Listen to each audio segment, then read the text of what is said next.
Trump వచ్చిన తర్వాత. So Trump effect ఎలా ఉంది యుఎస్లో? Typically, Trump is more focused on two areas. One is immigration. Okay. Two, ఇప్పుడు tariffs. Tariffs is vibrate now. And ఇంతకుముందు అంటే immigration will impact only few countries, అంటే more migration ఉన్న కంట్రీస్. ఎస్పెషల్లీ మన Indians వర్స్కి వచ్చేసరికి F1 visa, H1B visa and B1 B2 visitor visa. So దీని మీద ఎక్కువ మంది అంటే ఇంపాక్ట్ ఏదైనా if they bring a new policy that will impact these 3 areas. Rest of the అన్ని ఇట్ ఈస్ స్లోగా ద H1 ఎక్స్టెన్షన్స్ ఏదైనా ఉంటే అన్ని విత్ ఇన్ ద కంట్రీ కాబట్టి ఇబ్బంది ఉండదు. వేరస్ టారిఫ్స్ అనేది world it's globe. So still immigration is a global entity, కానీ అయినా కూడా టారిఫ్స్కి వచ్చేసరికి ఇట్స్ ఫైనాన్స్ మ్యాటర్స్ కదా. సో ఇదో ఇమిగ్రేషన్ మ్యాటర్స్. సో మేజర్గా when we talk about this ఇమిగ్రేషన్లో మన వాళ్ళు రీసెంట్గా జరుగుతుంది అంటే టూ మచ్ డిపోర్టేషన్ జరుగుతుంది. This is the real thing happening right now. So ఒక 20 days బ్యాక్ ఉంది, there was a discussion. Now the real action, they are into action now. So ఎవరైతే F1 వీసాలో వచ్చి అక్కడ మాస్టర్స్ చేస్తూ part time job చేశారో వాళ్ళ country లోపలికి అంటే అమెరికా నుంచి ఇండియాకి వచ్చి మళ్ళీ లోపలికి వెళ్తుంటే they are reinvestigating. Their CBP officer, customs and border protection officer interview చేస్తారు ఒక ఫ్యూ మినిట్స్. మళ్ళీ ఎన్ని రోజులు బయట ఉన్నావు, ఏంటి ఇక్కడ జాబ్ ఉందా లేదా అని కొన్ని క్వశ్చన్స్ అడుగుతుంటారు.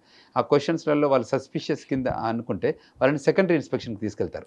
So when they take you to secondary ఇన్స్పెక్షన్లో ఇంకా మోర్ చెకింగ్ చేస్తారు. సో అప్పుడు ఇంకేమవుతుందంటే ఇంకా మోర్ బయటకు వస్తుంది. సో దాన్ని బట్టి if they violate any immigration nationality act then they are deporting. So అక్కడే ఇంకా మోర్ వయలేషన్ చేస్తే వాళ్ళ మీద 5 year బార్ వేస్తున్నారు. So that is the biggest thing is happening. అయితే depends on that interview, the CBP interview versus this beneficiary who is entering into the United States మధ్యలో జరిగిన కన్వర్జేషన్లో జరిగిన రిజల్ట్స్ని బట్టే వాళ్ళకి whether they can cancel the visa or they can put a bar, 5 year bar, 10 year bar ఉంటుందంట.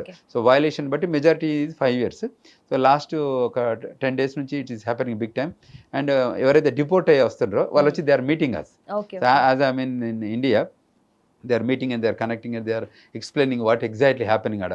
అంటే CBP officer ఏ కైండ్ ఆఫ్ క్వశ్చన్స్ అడుగుతున్నారు, వీళ్ళు ఏ కైండ్ ఆఫ్ ఆన్సర్స్ చెప్తున్నారు. So what made them to deport, open discussion ఉంటుంది. So I been discussing about all those things and they are sharing what happened end to end. లోపలికి CBP ఆఫీస్లోకి వెళ్ళి నుంచి secondary ఇన్స్పెక్షన్కి వెళ్ళి నుంచి తర్వాత ఎండ్ రిజల్ట్ వాళ్ళకి పేపర్ మీద రాసి డిపోర్టేషన్ చేసి తర్వాత పంపించే వరకు కూడా జరుగుతున్న కన్వర్జేషన్ అంతా there evidential. They will print a paper and they will make you sign on the paper. So దాన్ని ఇస్తారు. ఓకే. సో ఎస్, మీరు చెప్పినట్టుగా స్టూడెంట్స్ వీసాస్ రివోకింగ్ గురించి కూడా మాట్లాడదాం అండ్ ఆల్సో US టారిఫ్స్ గురించి కూడా మాట్లాడదాం. But before that